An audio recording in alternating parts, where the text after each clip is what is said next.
السلام علیکم ناظرین، پچھلے 2 روز میں دو بڑے دہشت گردی کے واقعات ہوئے ہیں کے پی میں، جس میں تمام جو شہید ہوئے ہیں وہ پولیس اہلکاران تھے اور زخمی ہوئے ہیں۔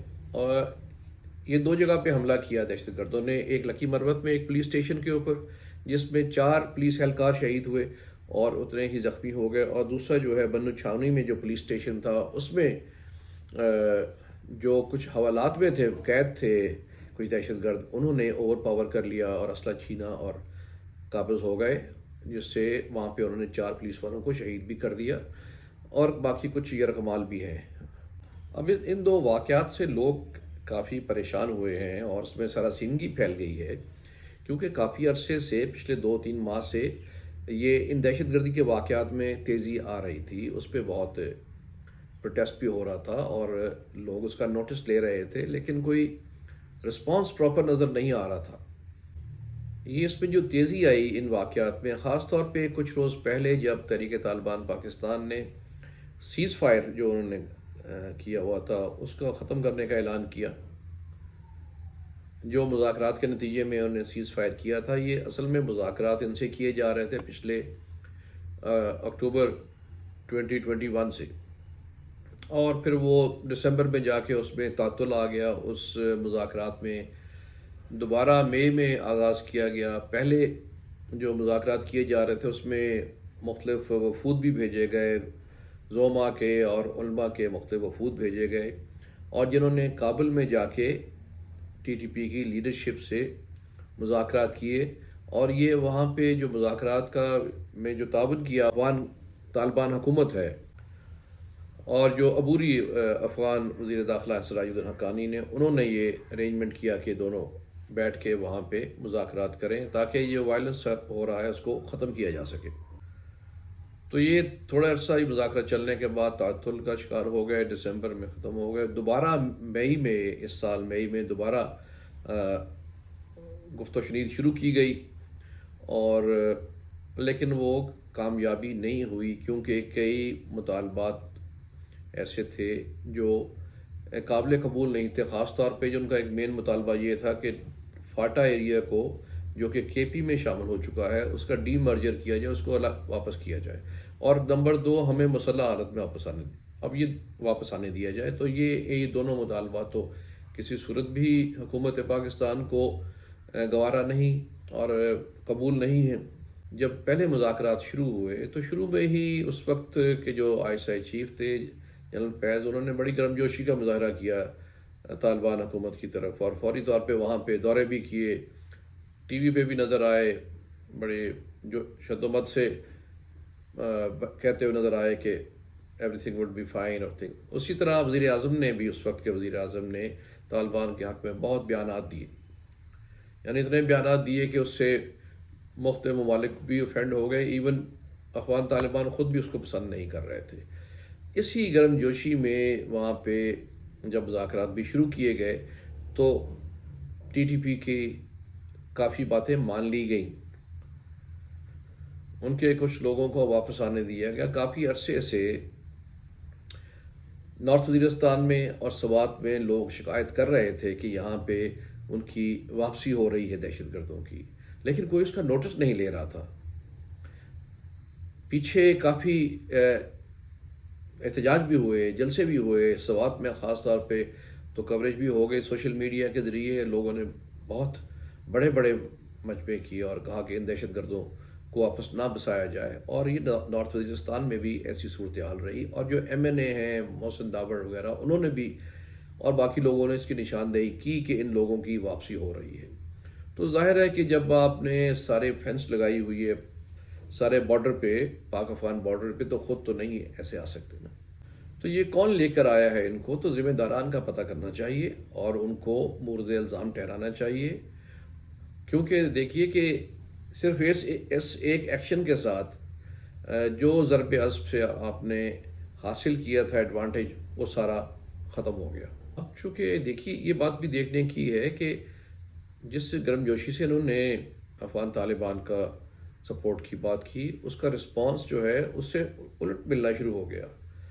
شاید اشرف غنی کے دور میں بھی پاکستان کے بارڈرز پہ حملہ نہیں کیا گیا تھا، لیکن جب سے افغان طالبان حکومت آئی ہے یہاں پہ مختلف جگہوں پہ حملے کر کے جو فینس ہے وہ کھاڑی گئی اور ایک جارحانہ رویہ اختیار کیا گیا۔ اس طرح ہی ابھی بڑی ریسنٹلی چبن بارڈر پہ حملے کیے گئے اور جس میں سویلین بھی شہید ہوئے اور وہاں کے سیکیورٹی فورس کے لوگ بھی شہید کیے گئے، اور چونکہ ٹی ٹی پی وہیں پہ موجود ہے اور ان کے زیر اثر ہے تو ان کو بھی آگے یہ آسانی ہے اور ان کو شہ مل گئی ہے، وہ حملے کر رہے ہیں۔ اور آپ یہ دیکھیے کہ یہ جو ابھی بنو پہ تھانے میں جو ہاسٹیج سچویشن ہوئی ہے اس میں ایک ویڈیو بھی دکھائی جا رہی ہے جس میں ایک صوبیدار کو زخمی حالت میں پکڑا ہوا ہے، کہا جا رہا ہے کہ اس کو اور باقیوں کو ہم قتل کر دیں گے اگر ہمیں افغانستان جانے کے لیے سیف پیسج، فضائی پیسج نہ دیا گیا۔ یعنی یہ ان کا مطالبہ ہے کہ ہم ہاسٹیج اس وقت فری کریں گے وہاں جا کے جب ہمیں یہاں سے آپ واپس جانے دیں گے افغانستان۔ ظاہر ہے کہ افغانستان میں ان کو سپورٹ ہے، وہاں پہ ان کی بیسز ہیں۔ جب افغان طالبان حکومت میں آئے ہیں اگست 2021 میں تو انہوں نے جیل سے تمام ٹی ٹی پی کے اور آئی ایس کے، داعش کے لوگ بھی رہا کر دیے تھے اور وہ وہیں رہے اور وہیں سے حملے کر رہے ہیں، اگرچہ ٹی ٹی پی نے یہ کلیم کیا ہے کہ ہم جو حملے پاکستان میں کر رہے ہیں یہ ہمارے لوگ پاکستان کے اندر ہی موجود ہیں، وہاں سے کر رہے ہیں، ہم کوئی بارڈر کراس کر کے نہیں آ رہے۔ لیکن میرا خیال ہے ان کی بات میں صداقت نہیں ہے، کیونکہ اگر صداقت ہوتی تو جس طرح ویڈیو میں جو بنو میں حملہ آور ہیں یا جو قابض ہیں اس وقت جنہوں نے لوگوں کو پکڑا ہوا ہے، ان کا مطالبہ یہ نہ ہوتا کہ ہمیں فضائی پیسے دے کے افغانستان بھیجا جائے۔ تو اس سے یہ تو ظاہر ہوتا ہے کہ تمام اٹیکس جو ہیں وہ وہیں سے نکل رہے ہیں، وہیں سے لوگ آ رہے ہیں۔ یہاں بھی ظاہر ہے کہ ان کے جن لوگوں کو آپ نے آنے دیا یہاں پہ سوات میں اور نارتھ وزیرستان میں جو شوال کے ایریا میں باقی جگہوں پہ آ کے بیٹھ گئے ہیں تو وہ بھی تو فیسیلیٹیٹر ہیں اور اس میں بھی کارروائی کرنے والے لوگ ہیں۔ تو یہ تو ایک بہت بڑی ایک غلطی تھی، جو اسٹریٹجک غلطی تھی۔ اس کی وجہ یہ ہے کہ کسی کو نہ پوچھا نہ بتایا، خفیہ طریقے سے یہ تمام فیصلے کیے گئے، تو اس کے نقصانات جو ہیں تمام بھگت رہے ہیں۔ اور دیکھیے کہ اس سال ٹی ٹی پی نے تقریباً 360 سے زائد دہشت گرد حملے کیے ہیں پاکستان میں، زیادہ تر کے پی کے علاقے میں اور بلوچستان میں اور باقی جگہوں پہ بھی۔ اور جب یہ سیز فائر کہہ رہے تھے تب بھی حملے جاری رہے ہیں۔ صرف نومبر کے مہینے، اس سال نومبر کے مہینے میں ہی 59 اٹیکس کی، دہشت گردی کے حملے کیے گئے۔ دیکھیے جب یہ اس پہ یہ بھی حکومت کو دیکھنا چاہیے اور سیکیورٹی اسٹریٹجسٹ کو دیکھنا چاہیے کہ جب آپ مذاکرات کر رہے تھے تو اس سے پہلے آپ کو دیکھنا چاہیے تھا کہ جو پہلے مذاکرات ہوئے اور 14-15 مین معاہدے ہوئے جو تمام کے تمام ناکام ہو گئے، اور جب ناکام ہوئے تو اس کی صورت میں دہشت گردی میں تیزی آ گئی۔ ہر دفعہ یہ ہوا، اس دفعہ پھر آپ نے کس طرح یہ فیصلہ کیا کہ مذاکرات صرف یہ سوچ کے کہ افغان طالبان آ گئے ہیں وہ مدد کریں گے، جو کہ انہوں نے نہیں اس طرح کی، بس انہوں نے کہا ٹھیک ہے بیٹھ کے آپ بات کر لیں گے، ہم ان کو یہاں سے نہیں نکالیں گے۔ تو یہ ٹھیک ہے مذاکرات ہونے چاہیے، لیکن مذاکرات کا کوئی طریقہ کار ہے، پہلے پیرامیٹرز طے ہونا چاہیے۔ اور جیسے کہا جاتا ہے کہ جب مذاکرات کریں دہشت گردوں سے تو آپ پوزیشن آف اسٹرینتھ سے کریں گے، جبکہ اس وقت وہ سمجھ رہے تھے ٹی ٹی پی کہ وہ اس وقت اسٹرینتھ میں ہیں کیونکہ ان کو جگہ ملی ہوئی ہے افغانستان میں اور افغان طالبان ان کو سپورٹ کر رہے ہیں۔ تو میں یہ سمجھتا ہوں ایک تو یہ ہمارے حکمت عملی کی ناکامی ہے۔ اگر کوئی حکمت عملی، اول تو کوئی انسداد دہشت گردی کی کوئی آفیشلی آرٹیکولیٹڈ لکھی ہوئی سب ڈپارٹمنٹس کے پاس موجود کوئی حکمت عملی نہیں ہے۔ اور دوسرا یہ میں کہوں گا کہ انٹیلیجنس فیلئر بھی ہے، خاص طور پہ یہ جو 2 واقعات ہوئے ہیں بنو میں اور لکی مروت میں، کیوں نہیں پہلے اطلاع ملی؟ کیوں اس پہ کوئی تھریٹ الرٹ نہیں تھی؟ اس کا مطلب اتنے سال گزرنے کے باوجود اگر پینیٹریشن نہیں اور ہیومن انٹیلیجنس نہیں آ رہی تو اس کا مطلب ہے کہ یہ بھی ناکامی ہے۔ تو ظاہر ہے اب یہ جو واقعات بڑھے ہیں اس کے بعد باقی شہروں کو بھی، باقی صوبوں کو بھی خطرات بڑھ گئے ہیں۔ فوری طور پہ تو وزیر داخلہ نے بھی، وزیر خارجہ نے بھی کہا کہ ہندوستان یہاں پہ دہشت گردی کرا رہا ہے. تو ٹھیک ہے، کرا رہا ہوگا، پہلے بھی کراتا رہا ہوگا، لیکن اس موقع پہ یہ بتانا چاہیے کہ وہ تو پیچھے سے کرا رہا ہے، آگے کون لوگ ہیں. جب آپ کسی کا نام لے دیتے ہیں کہ تو ایک دم سچویشن جو ہے ادھر مڑ جاتی ہے، عوام کا خیال انڈیا کی طرف مڑ جاتا ہے، لیکن جو اصل کرنے والے ہیں ان کو تو کوئی نہیں پوچھتا، کسی نے کوئی نام نہیں لیا ان کا اب تک. تو میرا خیال ہے کہ وہ بات اپنی جگہ ٹھیک ہے کہ انڈیا ملوث ہے اور رہا ہے دہشت گردوں کو سپورٹ کرنے میں، لیکن اصل ہدف جو ہے وہ وہی ہونا چاہیے جو یہ کارروائیاں یہاں پہ بیٹھ کے کر رہے ہیں.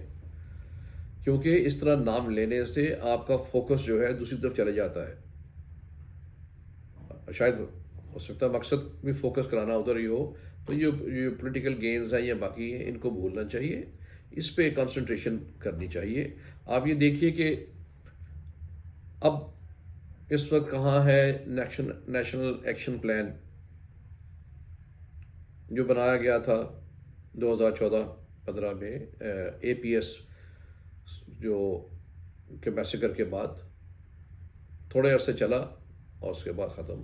کہاں پہ ہے national internal security policy of Pakistan جو 2014 میں بھی بنی اور 18 سے 22 تک 23 تک بنی تھی؟ کہاں ہے وہ؟ کہیں بھی اس کی امپلیمنٹیشن نہیں ہے. پھر اس سال نیشنل سیکورٹی پالیسی بنائی گئی 2022 سے 26 تک، اس کا کوئی پتہ نہیں کہ کہاں پہ ہے. تو کس طرح یہ کاؤنٹر ٹیررزم کیا جا رہا ہے، کیسے یہ کاؤنٹر انسرجنسی کی جا رہی ہے؟ عوام یہ جاننا چاہیں گے کیونکہ ان کو سامنے خطرات نظر آ رہے ہیں. تو یہ بیان دینا ہی کافی نہیں ہے. اب حل یہ ہے کہ ایک کمپریہنسو کاؤنٹر ٹیررزم اسٹریٹجی ہو جس میں تمام جو کنسرن ڈپارٹمنٹ ہیں وہ اس کا حصہ ہوں، اور بریفنگ دی جائے عوام کو کہ کیا ہوا واقعات میں اور اس پہ کیا کیا جا رہا ہے، کون لوگ ہیں اس پہ ملوث.